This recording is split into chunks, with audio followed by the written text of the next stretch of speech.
अपने जो श्री राम गौशाला है लोसल कुचामन बाईपास पर, और यहाँ पर ध्याननाथ जी मूर्ति का अनावरण किया गया था। और ये एक मैं सोचता हूँ कि इस गौशाला में आकर आपको सुकून मिलेगा, क्योंकि हमारी यहाँ पर जो देसी नस्ल की गायें हैं वो ज़्यादातर इसमें 80% गायें हैं। और गौ सेवा का मैं सोचता हूँ कि वैसे तो क्या है कि पशु पशु ही होता है, लेकिन देसी गाय गौ माता की श्रेणी में आता है। इसलिए मैं सोचता हूँ कि हमारे जितने भी परिवार हैं, जितने भी हमारे लोग हैं, केवल गौशाला से काम नहीं चलेगा। आप अपने घरों में भी एक एक गाय अवश्य रखें, जिससे इस गौ गाय को हम बचा सकेंगे और उनकी सेवा कर सकेंगे। कहते हैं कि 33 करोड़ देवी देवता गाय में निवास करती है, गाय माता में निवास करती है। तो इसलिए मेरा सबसे आग्रह है कि गौ सेवा तभी हो पाएगी जब हम अपने घरों में भी एक एक गाय को रखें। और मैं हमारे जो जितने भी समाज में ऐसे लोग हैं, हमारे जितने भी सबका मैं तहे दिल से आभार व्यक्त करता हूँ कि अपने समय में से समय निकालकर, अपनी राशि में से, गाड़ी कमाई में से पैसे निकालकर जो गौ के लिए दान करते हैं, उनका पुनः एक बार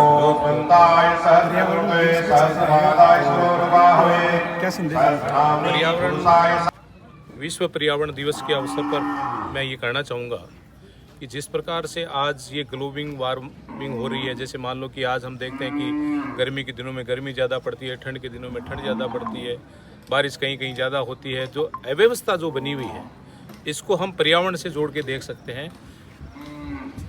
एक एक पेड़ अवश्य लगाए। और मैं तो ये कहता हूँ कि जो साधन, जो संसाधन, जिस प्रकार से हम कह सकते हैं कि आज जिनके पास में मोटरसाइकिल हो वो कम से कम 10 पेड़ लगाएं, जिनके पास में 4 व्हीलर हो वो 30 पेड़ लगाएं, जिनके घरों में एसी है वो कम से कम 50 पेड़ लगाएं। क्योंकि हम पर्यावरण को प्रदूषण कर रहे हैं तो उसको शुद्ध करने का भी हमारी ड्यूटी बनती है। और सरकार के द्वारा माननीय भजनलाल जी को हम धन्यवाद देना चाहेंगे कि उन्होंने एक पेड़ माँ के नाम से जिस प्रकार से भारत सरकार के द्वारा किया गया और उसको आगे बढ़ाया गया।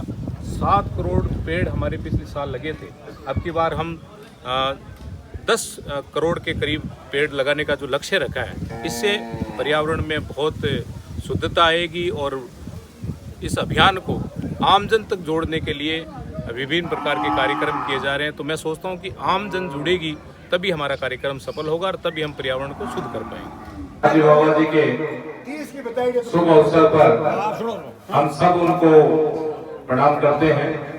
और यहाँ पर बहुत सारे मोदी मेहमान विराजे हैं, सबका हम स्वागत करते हैं, अभिनंदन करते हैं।